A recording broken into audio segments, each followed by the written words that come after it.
Hello friends, मैं आज आपको अबेंडेंस के लिए, प्रॉस्पेरिटी गेन करने के लिए छोटे छोटे टिप्स बताने वाली हूँ, जिन्हें अपनाकर आप अपनी लाइफ ट्रांसफॉर्म कर सकते हैं। फ्रेंड्स, अबेंडेंस की शुरुआत हमारे माइंड से होती है, हमारे विचारों से होती है, उसके बाद एक्शन से होती है। मतलब जिस तरह का विचार हमारे मन में आता है, हम उसी तरह का एक्शन लेते हैं। अमीर बनने के लिए सबसे पहले आपको अपने विचारों में अमीरी लानी होगी। इसे मैं आपको एक कहानी से समझाती हूँ। एक किसान दोपहर को रोटी खा रहा था। उसके पास उस दिन केवल रोटी थी, चटनी नहीं थी। उसने थोड़ा सा पानी कटोरी में डाला और रोटी को पानी में भिगो भिगो कर खाने लगा। तभी वहाँ से एक महापुरुष गुजर रहे थे। उन्होंने यह नज़ारा देखा और उस किसान से पूछा, तुम रोटी को पानी में भिगोकर क्यों खा रहे हो? तब उस किसान ने बताया कि आज मेरे पास चटनी नहीं है, इसलिए मैं इस पानी को ही चटनी समझकर खा रहा हूँ। तब उस महापुरुष ने कहा, अगर तुम्हें विचार करके ही खाना है तो केवल चटनी का विचार ही क्यों कर रहे हो? तुम चाहो तो दाल मखनी, मटर पनीर या अपनी किसी मनपसंद सब्जी को इमेजिन कर सकते हो। ऐसा करने से हो सकता है वही भोजन बहुत जल्द तुम्हें प्राप्त हो जाए, क्योंकि विचार करना हमारे हाथ में होता है और उसे मूर्त रूप देना ब्रह्मांड के हाथों में। इसीलिए आप सभी अपने विचारों में अमीरी लाना शुरू करिए। जो कुछ आप पाना चाहते हैं उसे इस तरह से महसूस करिए कि आपको वह चीज़ मिल चुकी है। हम लोग कुछ ऐसी छोटी छोटियाँ गलतियाँ कर लेते हैं जिसके बारे में हमें अवेयरनेस नहीं होती है कि इन गलतियों का रिजल्ट क्या होने वाला है।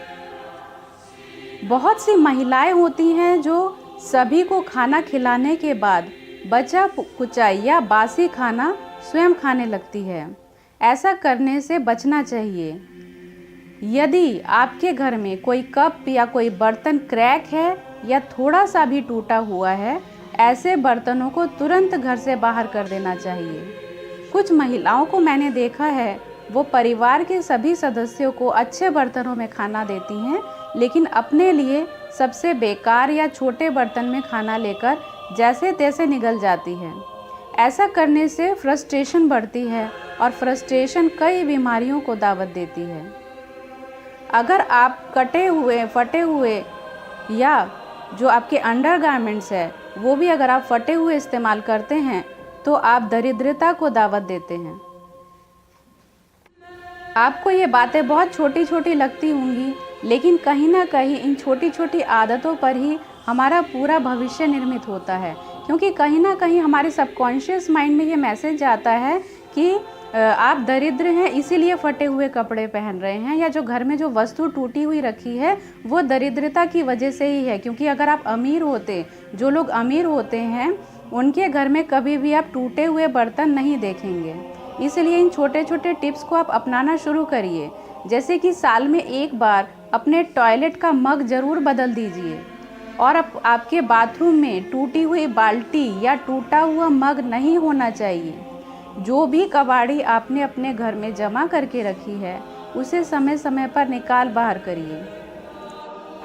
एक और महत्वपूर्ण बात, सब्जी वाले या रिक्शे वाले से ज़्यादा मोल भाव या बार्गेनिंग मत करिए।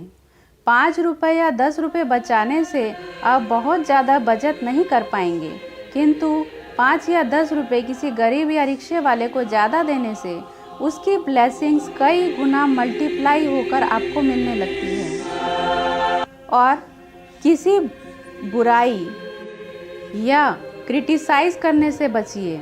ऐसे दोस्तों से भी दूर रहिए जो आपके पास आकर अक्सर दूसरों की बुराई किया करते हैं, क्योंकि जो आज आपके पास दूसरे की बुराई कर रहे हैं वो कल उसके पास आपकी बुराई करने से भी नहीं चूकेंगे। और सबसे इम्पॉर्टेंट बात, आपको एंजाइटी, डिप्रेशन या फियर से डरना चाहिए, क्योंकि इससे जो फ्रीक्वेंसी है वो लो होती है और लो फ्रीक्वेंसी में आपको तरह तरह की बीमारियां घेरने लगती है। आज इस पेंडेमिक में दुनिया में हर कोई फियर से, एंजाइटी से, डिप्रेशन से जूझ रहा है, बीमारियों से लड़ रहा है। ऐसे समय में हम क्या करें कि इन सब चीज़ों को ईज़िली हम हैंडल कर पाएँ, दूर कर पाएँ, कम से कम डिप्रेशन से या डर से बाहर निकल पाएँ। तो उसके लिए सबसे आसान जो उपाय है वो है मेडिटेशन करिए, रेकी करिए। और इस समय तो रेकी एक ऐसा माध्यम है जिसकी मदद से ना केवल आप खुद की बल्कि अपने पूरे परिवार की हिफाजत कर सकते हैं, उनकी प्रोटेक्शन बढ़ा सकते हैं, आप उनकी या अपनी हीलिंग कर सकते हैं, आप उनका मोटिवेशन बढ़ा सकते हैं, आप उनकी लाइफ में कुछ नया ऐड कर सकते हैं। तो हमें हर किसी को रेकी सीखना चाहिए। और रेकी सीखना तो इतना आसान है कि एक 10 साल का बच्चा भी रेकी सीख सकता है। इसलिए आज के इस समय में मेडिटेशन करना अगर आपको मुश्किल लगता है तो रेकी के माध्यम से आप मेडिटेशन भी आसानी से सीख सकते हैं, मेडिटेशन में जा भी सकते हैं और जो भी आपके शरीर के और मन के जो टॉक्सिन्स हैं उन्हें बहुत आसानी से रिमूव कर सकते हैं। इसलिए हम सभी को रेकी सीखना चाहिए, रेकी के बारे में जानना चाहिए, क्योंकि रेकी हीलिंग से बहुत से लोगों की ज़िंदगी बदली है, आपकी ज़रूर बदलेगी। अगर इसके बारे में आप और भी अधिक जानकारी चाहते हैं तो आप मुझे मैसेज कर सकते हैं या कॉल भी कर सकते हैं। फ्रेंड्स, इस वीडियो को आप सभी के साथ शेयर करिए, क्योंकि हो सकता है आपके एक शेयर से किसी का जीवन रूपांतरित हो जाए। Thank you friends for watching this video.